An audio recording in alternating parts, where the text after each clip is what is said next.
Hello everyone and welcome to the Story Nook. Today we're going to be reading more of I'd Rather Have a Cat Than a Harem. It is written by author Kozuzu Kobato and the artist is Hinano Chano. And our subtagline is reincarnated into the world of an otome game as a cat-loving villainess. Look at that, isn't it wonderful? And we're going to be continuing chapter 7, where we left off last time. I'm trying to record these ahead of time.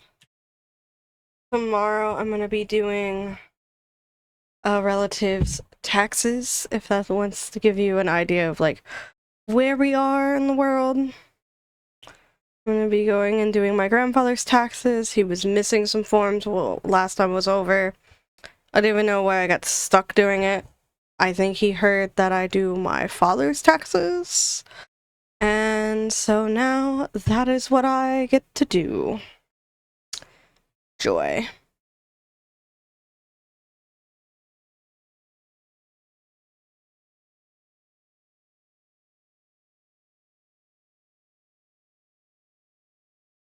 Amy had intended on going down to the beach for a leisurely stroll, but she ended up turning around and heading back inside.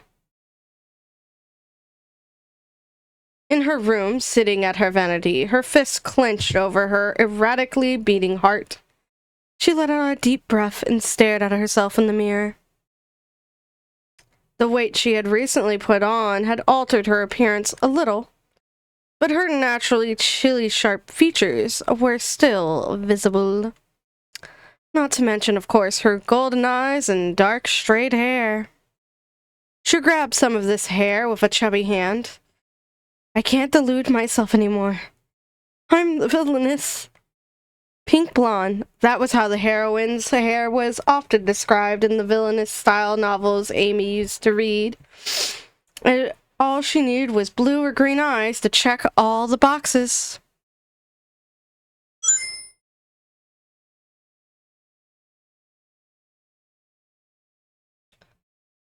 The heroine would start out as a commoner, but then she'd get adopted by an aristocrat because of her incredible magical prowess. Or something like that. And then it would later be revealed that she was actually her long-lost daughter or granddaughter. The cliché was so overdone that Amy didn't find it strange that the girl had been standing there in commoner's clothing.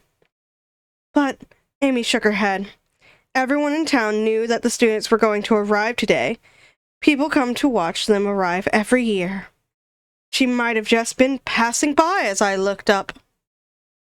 Isabel would take every opportunity to tell her that her life here had nothing to do with the games or stories she heard, but Amy just couldn't totally convince herself of that yet. Not when Harold, Edward, and Alexander were irrefutable carbon copies of the illustrations of the characters in that game. Not only that, but Amy was born with a naturally high magical aptitude and was a noble woman in the running to become engaged to a prince. These were common features of villainous characters. Incidentally, because the prince had not yet officially decided on a fiancé, Amy was still considered a candidate. Amy thought she and Edward had developed a good relationship as friends over their conversations about animals. As things were now, Edward had already started conducting official business as the third prince and was also limited in what he could do in his free time. So they had mostly been exchanging letters instead of meeting in person. She hadn't had much contact with Alexander either, but she would sometimes meet him when she'd take Ticker to the Duke's estate to play. He'd offer her sweets and they'd spend time together in their private pretend cat cafe, just like they always did. Far from when he had first accosted her with his condescending attitude, Amy now felt like she had gained another older brother, They talked to each other so comfortably, she was sure he didn't harbor any hatred or revulsion towards her.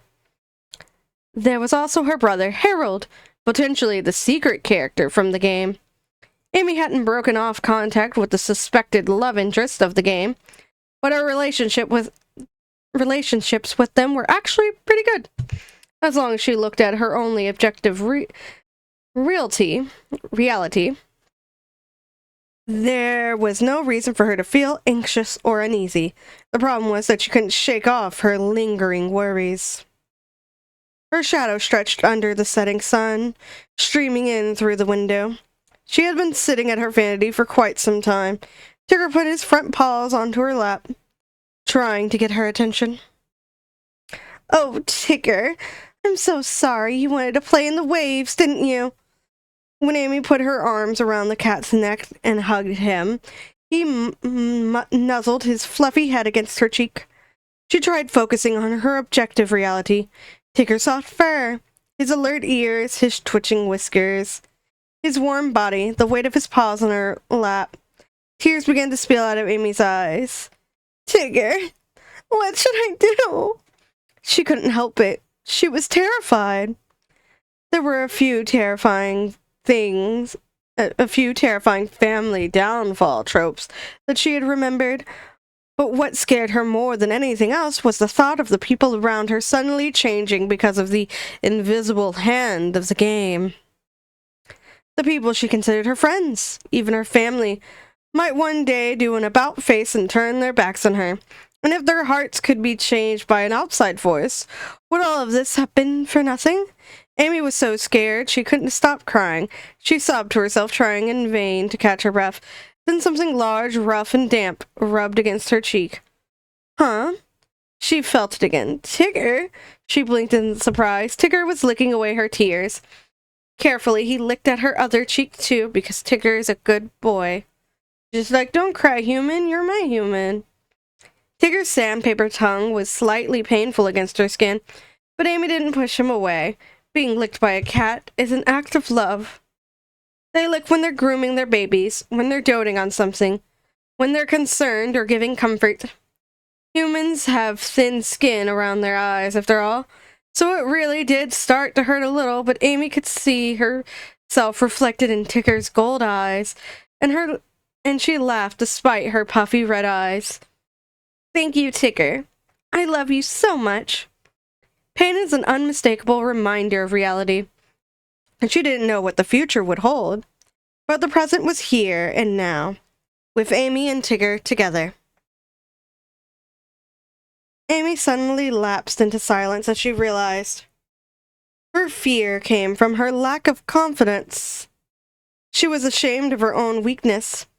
At a single glimpse of a pink blonde hair sending her into such distress. One person having pink blonde hair didn't make anything final. What she had seen and heard with her own eyes and ears so far.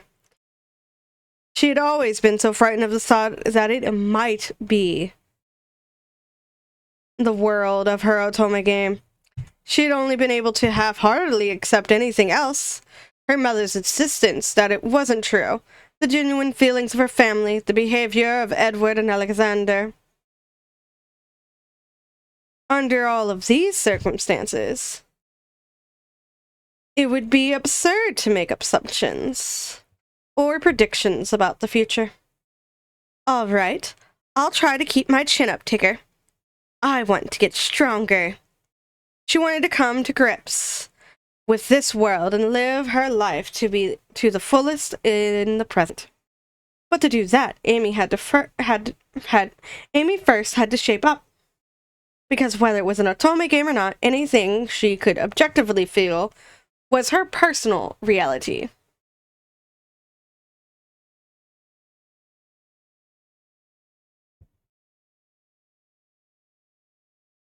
Amy recalled her mother's words again.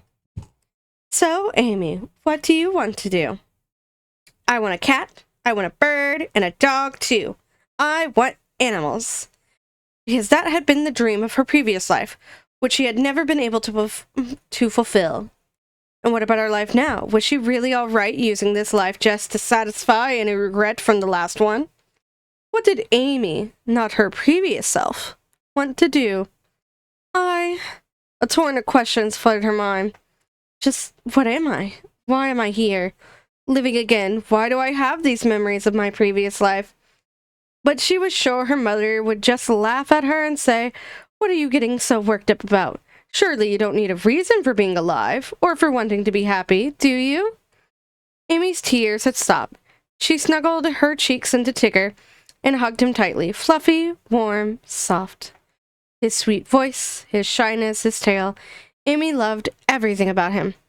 Her thoughts spun in circles, but they always came back to the same places. Her previous life. Villainesses, bad endings, reverse harems. I'd rather have a cat. And this is where we have our chapter break. And I really, really need to pee, so give me a moment. I'm going to pause the recording because we're only at 11 minutes. I'm going to go pee, and hopefully this won't break anything. Hello, everyone. I'm back from going to pee. I really need to pee. I also got some water. Let me show you my cute little ducky. Fix my webcam. I got this cute, like, little duck cup. It holds water, and it lights up. It's great. Yeah, I got a cute, like, little ducky cup. I really like it. Little novel cup. I also got this cup, also full of water. That's got, it's a peep cup. And this, like, texture here is peeps. Bunch of little peeps. Great. I'm also inebriated. But I appreciate you all being here.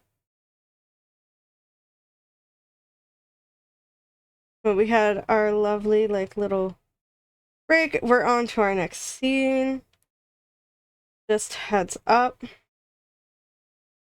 I'm going to take this moment to thank the Patreon supporters in the middle of the show, because I don't have any sponsorships. I'm not that popular to be offered a sponsorship. But hey, check out my main channel in June. I've got some animations that are going to be posted throughout June, because I did a lot of Sonic, like, little animations, and I schedule all that shit to drop in June. So, list of my Patreon and Ko-fi supporters: Tweed Tea Cakes, Cassie G, Kaleidoscope Chick, Axel1154, Jet SDS, Axel Alcaraz, and Semi-Random Sevens, and Micah. You guys are awesome. Thank you very much for supporting me and helping me to continue doing what I'm doing. Y'all are awesome. We're gonna continue on. With her heart thus decided, the switch was quick. If Hannah were there and knew what had happened, she would think like mother, like daughter. I want animals. That was Amy's greatest desire. And she wouldn't make it play second fiddle to anything else anymore.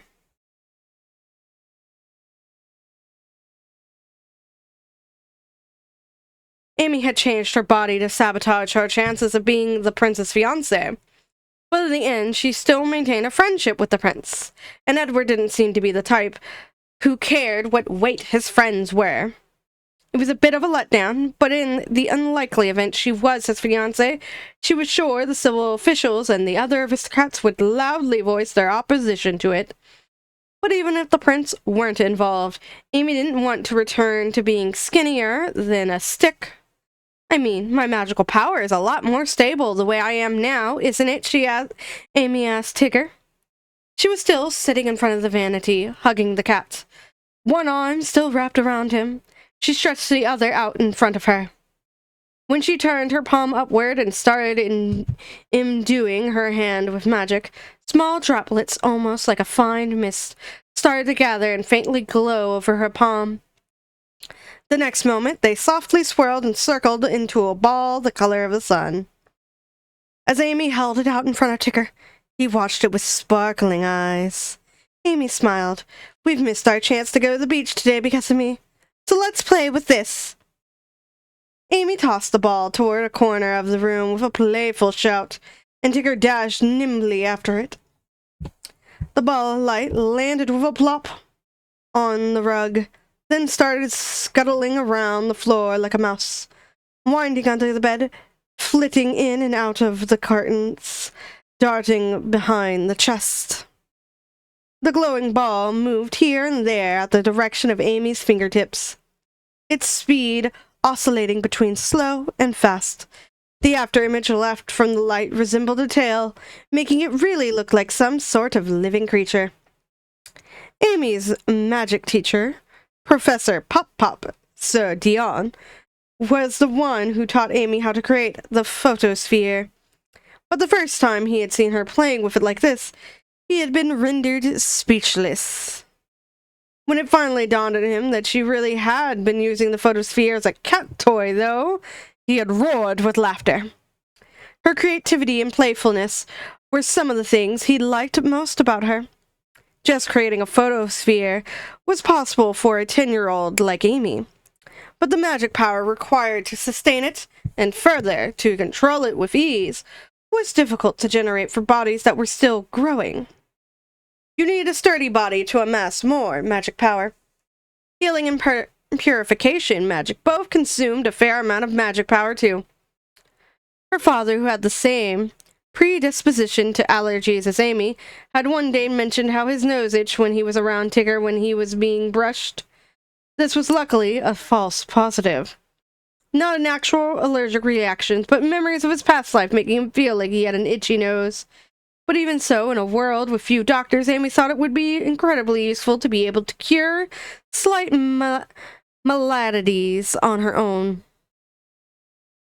Then she could help the servants when they got colds, or the seemingly never-ending injuries of Harold. She also wanted to be able to heal animals like Rudel with magic whenever it was needed. Amy's healing magic had the reputation among the servants for being particularly effective. Things might be different when I'm older, but right now I need my body like this. Tigger, take that, she said, redirecting the ball. At long last, Tigger finally caught the photosphere under his front paw. The sun-colored light fizzled out. Tigger looked up at Amy with a mixture of satisfaction and regret. Amy ran up to him and gave him a tight hug. You got it, Tigger. You're so good at this game. Well, now, they really are 2 peas in a pod. Isabel, curious about the strange sounds coming from Amy's room, had peeked inside. She smiled warmly at the charming scene. Amy and Tigger were holding each other, but she wasn't petting or fawning over him, no. They were rolling around the floor as they clung to each other, Amy squealing and giggling with delight. And our next chapter is Chapter 8. Look at that. Chapter 7 is finished. Woo! Once again, let me know if there's any other stories or light novels y'all would like me to read. I'm also looking at possibly reading some plays. Y'all voted yes on reading plays, so I'm looking forward to that. I did audition for a local play in my area. I didn't make it. It was a musical. I didn't think I would make it anyway. I am very tone deaf. It doesn't seem like my husband made it either, but that is fine. I think I'll just keep an eye on their website, open the website audition page every once in a while. Probably closer to the end of May, and see if they got auditions for a different play. Probably something that, isn't a musical. But woo! I'm very, very happy that we read this. Once again, if you would like to help support me, comment on the video. Those help with that YouTube algorithm thing. I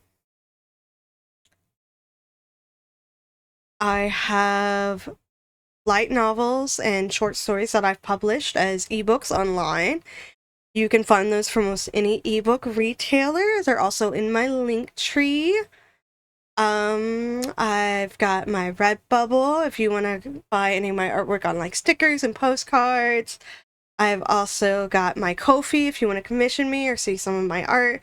And then Patreon, on my Patreon, you guys get to see videos early, all that good stuff. So yeah. I hope you all have a lovely day. Stay safe. Stay hydrated. Today I drink water from a rubber ducky. That lights up. It's great. So yeah, have a lovely day. Bye-bye.